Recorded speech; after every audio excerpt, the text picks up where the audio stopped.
My round 3 game was versus Siddharth Bhaskaran, who was 7 years old. And he was playing me, and I'd won my first 2 games, which means he had also won his first 2 games. And in round 1, this player, Siddharth, had beaten Ryan Ackerman. And if the name Ryan Ackerman sounds familiar to you, it's because Ryan Ackerman was my opponent in round 2 of the Washington Class Championship. My game versus Ryan Ackerman was the only loss that I had the entire weekend. I played 9 games this weekend, and my game versus Ryan Ackerman was my only loss. And my opponent who I was playing right now beat Ryan Ackerman. So I knew this was going to be a really tough opponent. I also knew this was going to be a tough opponent because in between the rounds, he was telling everybody about how he would wake up at 5 a.m. and go to a chess camp with FIDE masters and grandmasters as coaches, and he would stay there all day, and he would do that 3 to 4 times a week, and he'd been doing that for 5 months. So this kid had been being coached by FIDE masters and grandmasters for like 7 and 8 hours a day, 3 days a week for 5 months. So I knew it was going to be a very tough opponent, possibly my toughest opponent of the entire weekend, which was not good for my rating because this player was only rated 1289. So very underrated. Ryan Ackerman, for reference, I think has a pretty accurate USCF rating, and his USCF is like 2000. I was playing black, and I was really expecting my opponent to go for the Reti opening or some hypermodern defense because I had seen his round 1 and round 2 games. In one of them, he played the Reti, knight f3, g3, bishop g2. And in the other one, he played a modern,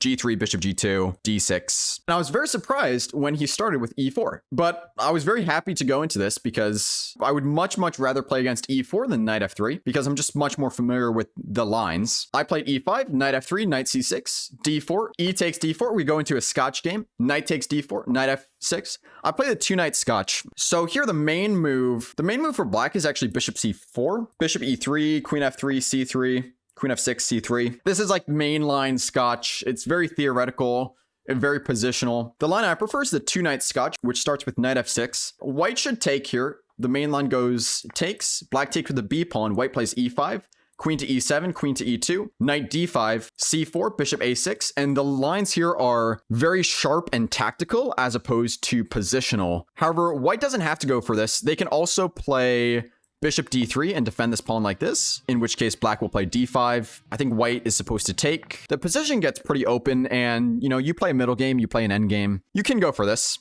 And you can also play knight to c3, bishop b4, now bishop d3, and the lines are basically the same after d5. So I was very surprised when my opponent didn't take here and they didn't play knight c3 because those are like the 2 main moves. And my opponent played bishop d3.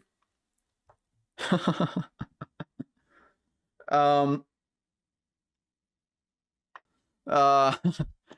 couldn't believe it. I could not believe it when my opponent played bishop d3.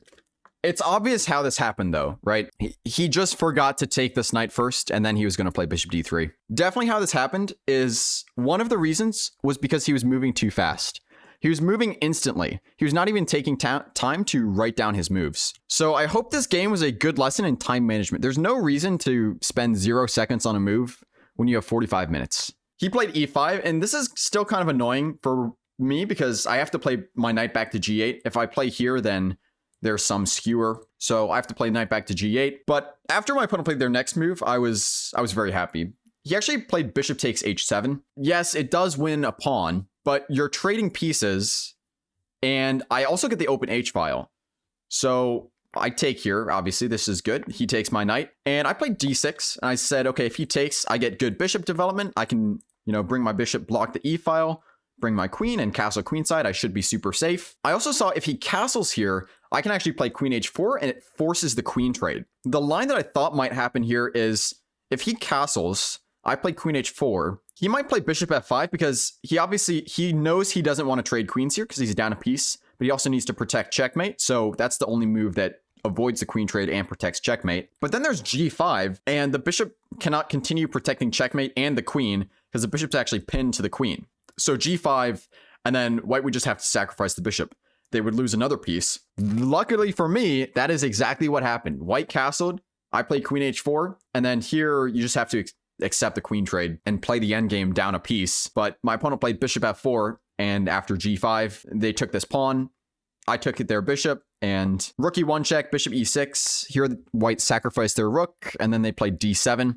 But I took here, and now white has to sacrifice the queen, and it was not that hard of a conversion after this. Pretty simple conversion, right? Just trade pieces and attack the king with your extra material. Should be good to go. RIP. This was after my opponent hung their piece on move 5. This was the easiest game of my entire weekend. How did he beat Ackerman? I know, right? I want to see the game where he beat Ryan Ackerman. I want to see that game.